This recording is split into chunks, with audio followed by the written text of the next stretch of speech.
Welcome to another episode. It's actually episode 49, getting so close to 50 of the Piano Ninja Tricks podcast.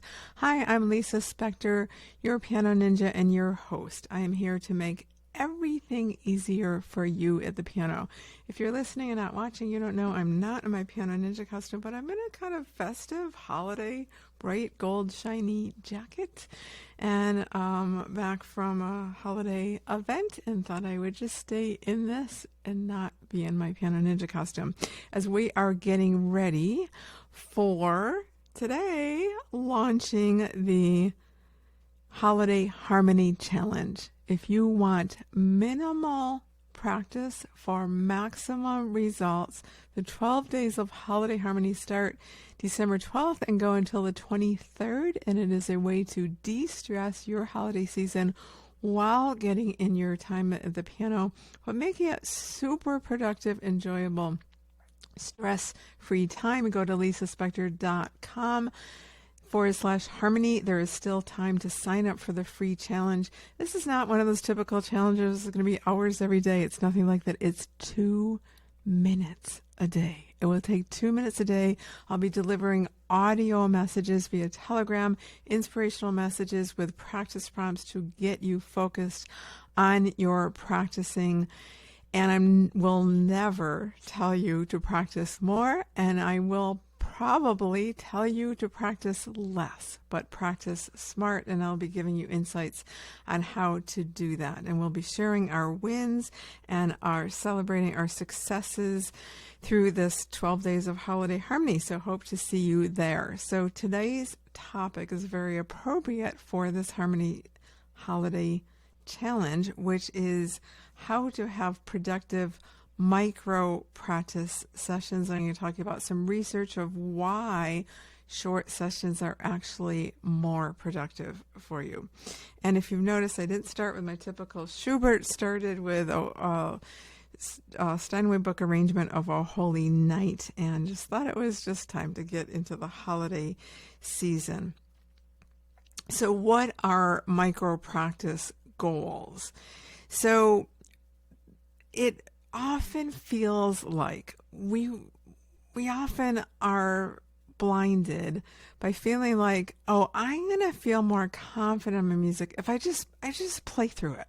You know, I'm just working on the Chopin nocturne, so I'm just going to play through it. Well, that is not the best use of your time. The best use of your time is practicing a small section of it with an intention. So, for example, it could be a section where you've putting off choosing the fingering. It could be a section of a Chopin etude where you're trying to increase the tempo. A last movement of a Mozart or Beethoven sonata, you're trying to increase the tempo of the rondo. It could be deciding, I'm going to just work on pedaling in this section and really listen to the pedaling, really deciding what I'm doing. So those are a few examples of how you would just take a small section of that. And I'm going to give you a little example of what I would do. So I am working on kind of my own hybrid arrangement of the Gershwin, The Man I Love, but Earl Wild's arrangement, 2 arrangements. So he wrote one arrangement of The Man I Love for left hand only. He wrote another for 2 hands. I have played them both, but I've played the 2 hands one extensively pre-injury, before I broke my hand in 2017, and hadn't played it much since then. I've played the left hand only version a lot since then, but I'm working on combining them both. So if I wanted to have a really productive short practice session, instead of just kind of like doing the same thing over and over and playing from the left hand to the right hand, I'm going to isolate it.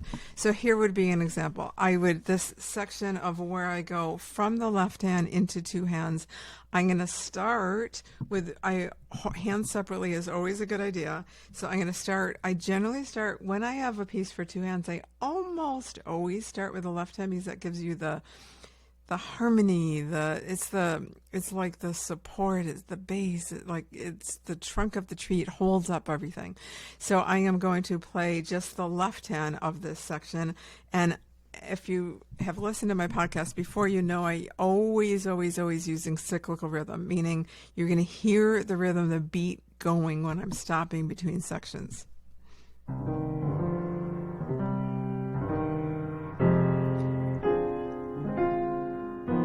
So with that, I'm also using what I've talked about here, which is quick reflex motion, which is moving quickly but playing slowly. If you're listening on a podcast app, this would be really helpful if you can tune into YouTube to watch me. And do the same thing, and my beat is still going. I have been talking, and I'm still hearing that rhythm, but I'm going to go on this time.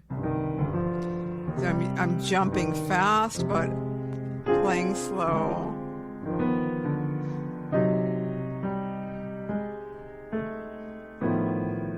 And I'm only doing those 2 lines. So that's only 4 measures. That is it, 4 measures. But now I'm going to do just the melody of the right hand of the same part, still in cyclical rhythm.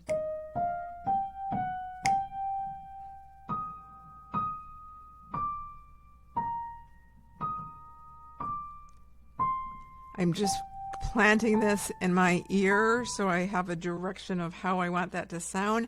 Now I'm going to do all of the right hand. I'm still in cyclical rhythm. I'm still hearing that beat. This might be too fast for my right hand. If it is, I'm going to slow it down.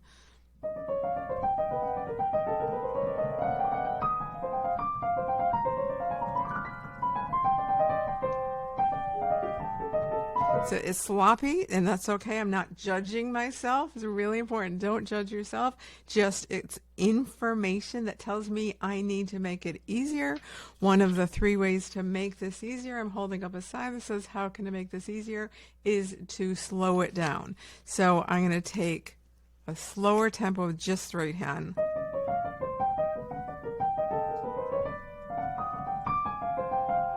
Missed a note, it's okay. I'm going to go back.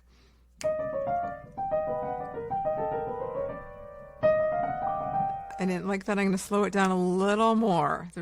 It starts with 6 notes, then 8 notes, and then 9 notes. It's a lot.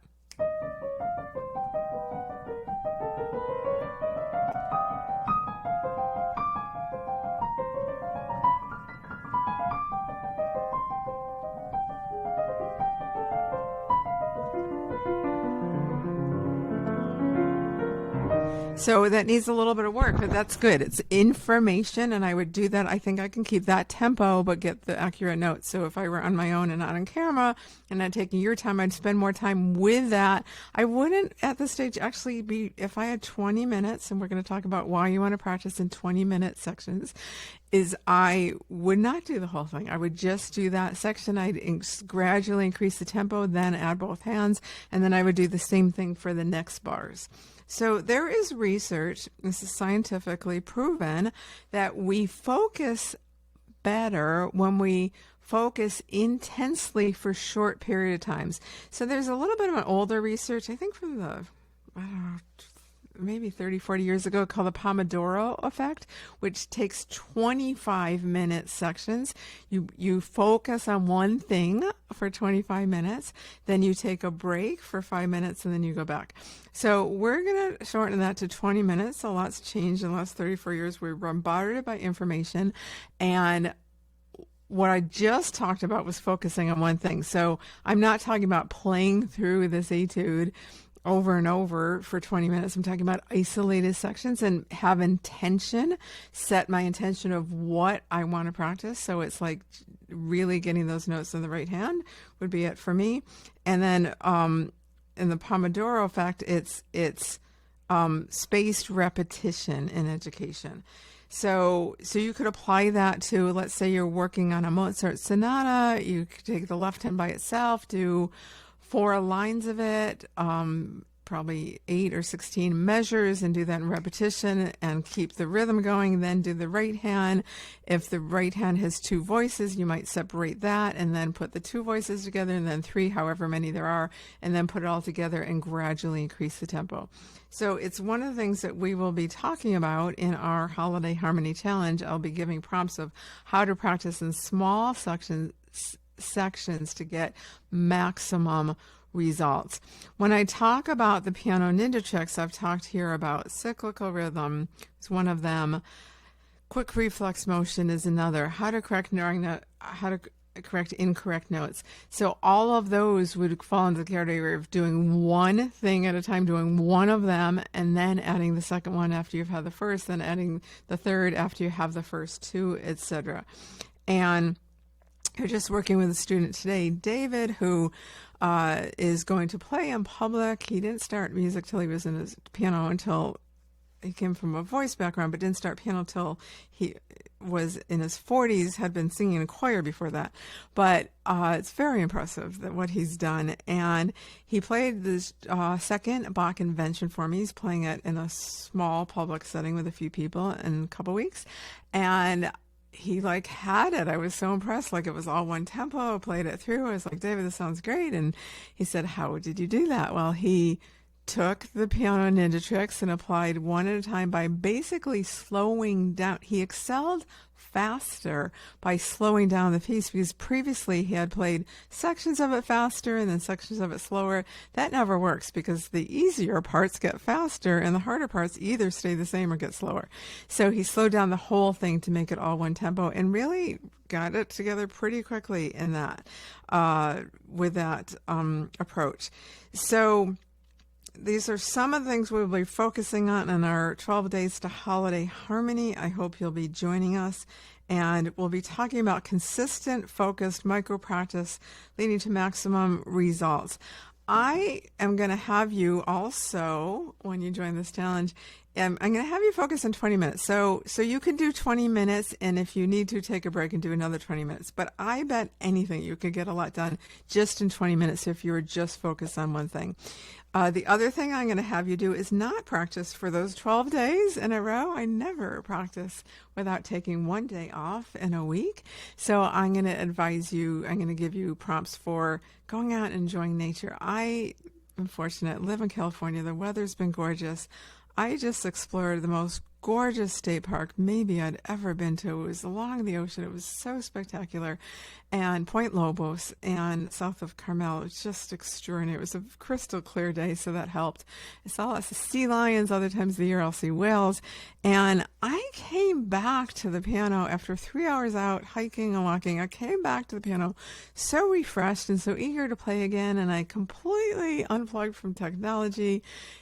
Just walked and enjoyed the sounds of the ocean. Were so extraordinary, and I'm sure that helps me improve as a musician. So I'm going to give you prompts, no matter where you are in the world, no matter what your weather is like, just getting out, breaking your routine basically, and how to improve as a musician because of that.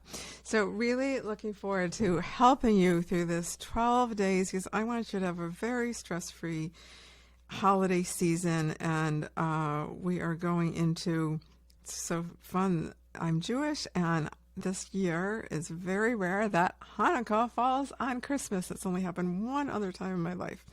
So looking forward to that. I am going to close with a section of Silent Night to get you in the mood for holiday harmony. And I'll see you inside the challenge, and then we'll be back next week. Thanks so much for listening. I'm Lisa Spector, your piano ninja, here to make everything easier for you at the piano.